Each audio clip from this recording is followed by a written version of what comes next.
Hi, my name's Kenny Ross. I'm a retired Humphreys County school teacher. I taught in Humphreys County for 37 years. On February 24th, 1970, I was to be a part of a textbook committee meeting that was to be held at Waverly Central.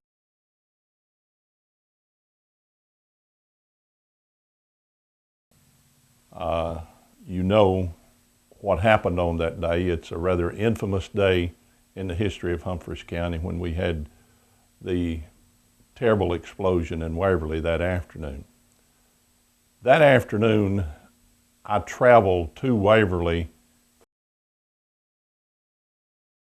I arrived at Waverly Central and I discovered that the textbook committee meeting was not to be conducted that afternoon, so I got in my car and immediately began to travel east back toward McEwen. I had just arrived in the area of what used to be Eveready Motor Company, the Church of Christ of Waverly, and there was a service station over to my left. I was not in any hurry because I had planned my time to be spent in the textbook committee meeting. And so I was not traveling rapidly, I was traveling rather slow. And when I arrived at the position that I just described to you, the car exploded. I was stunned, I was surprised, I wasn't ready for something like that. And almost immediately I saw a picture that looked something like this. There was a huge orange ball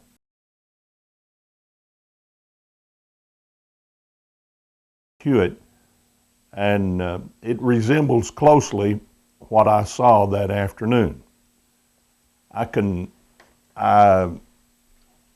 eyes were on that ball for just a few seconds. It soon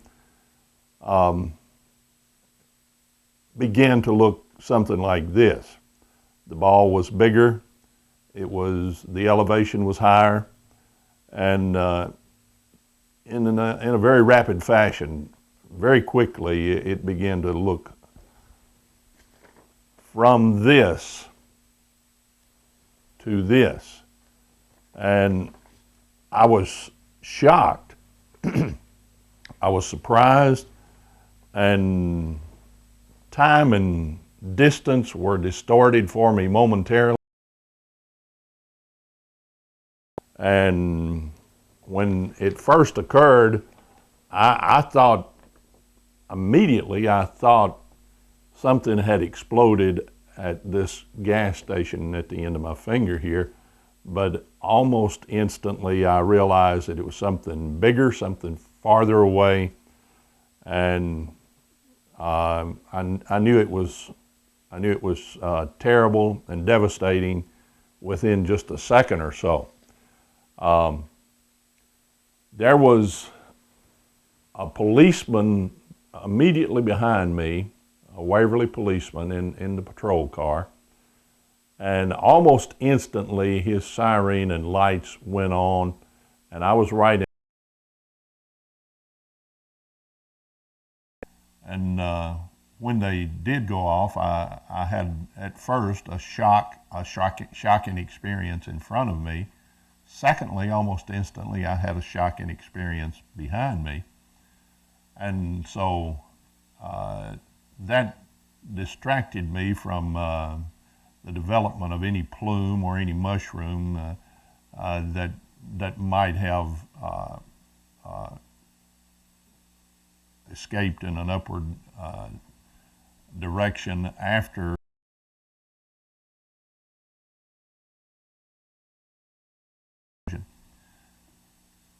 Instantly, very soon I realized I needed to get off the road to accommodate the policeman. So I did. I immediately exited to the right of Highway 70 on the south side of Highway 70 and let the policeman continue on. Rapidly, he did continue on, and subsequently, I got back on Highway 70 and proceeded toward downtown Waverly. As I approached downtown Waverly, I was near the intersection of the west side of the square, and I saw a car coming out of Highway 13 North, making a 90-degree turn onto Highway 70 West. And I soon noticed that that car was occupied by two ladies. I have no idea to this day who they were, but I remember by this time I had had a few minutes to run through my mind, what was this great and tragic thing? What happened? And so I paid especially close attention to these two ladies. They appeared to be shocked, dazed, ashen-colored, and the car they were in, they steered it over to the curb in front of downtown square there in Waverly, and just gradually let the car roll to a stop. From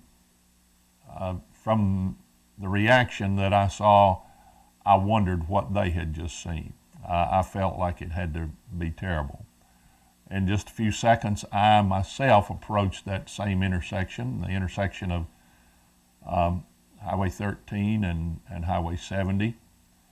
And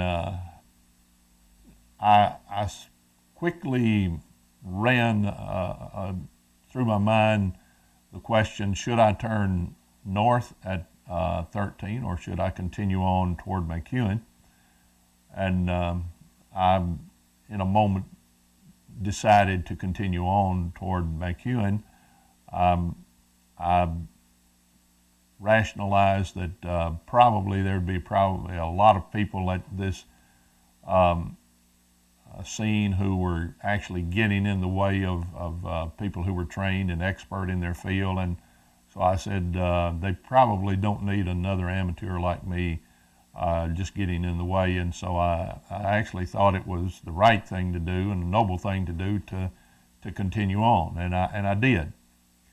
2 or 3 miles up the road, I second-guessed that decision, and a couple of reasons I did second-guess that decision.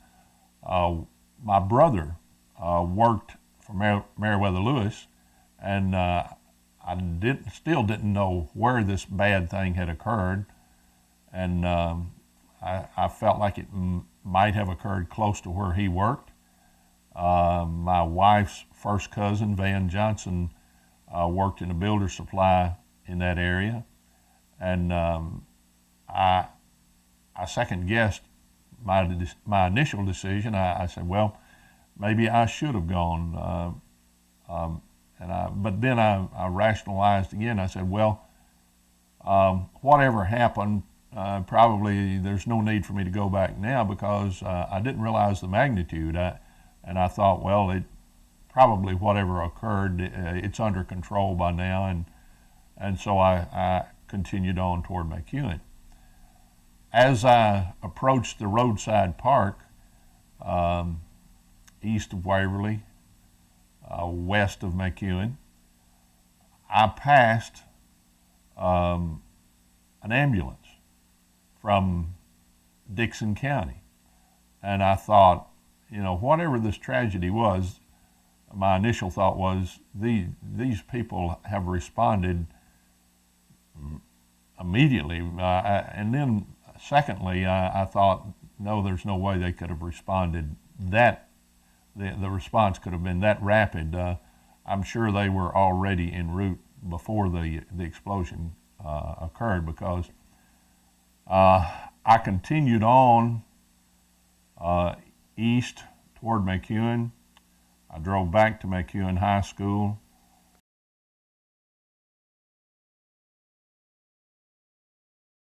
I recall, and I'm recalling a series of things that impressed me that fateful afternoon.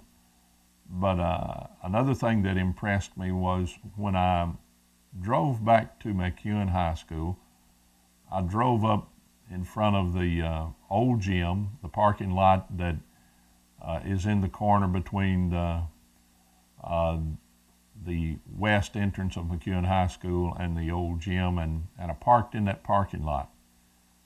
And I saw the plume of smoke from the explosion rising up over the horizon back in a westerly direction. And for many years, I'm sure I had said, well, Waverly is in this direction, or maybe it's in this direction. But that afternoon, I saw exactly where Waverly was in relationship to where I stood in front of the old gym. And today I can tell you exactly where that plume of smoke went up and where Waverly is. If you're standing in that parking lot, it's just over the south side of the McEwen, old McEwen gym roof.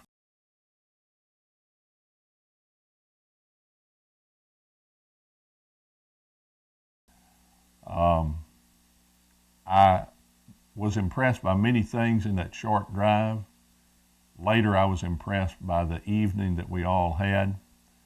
I'm not sure how many people, but I would say a large percentage of people from Humphreys County were tuned into WPHC that evening. We were listening to the radio. Many people didn't have power. It was an emergency situation. It was huge. It was on all three major TV networks, and our county attracted the attention of this nation and probably even parts beyond this nation that fateful evening, albeit not the kind of attraction that we really wanted. But people helped each other, people prayed for each other, people came to each other's rescue, and it was a very terrible time, but it was a time where we saw the best of our neighbors, and we really found out what kind of neighbors we had in Humphreys County.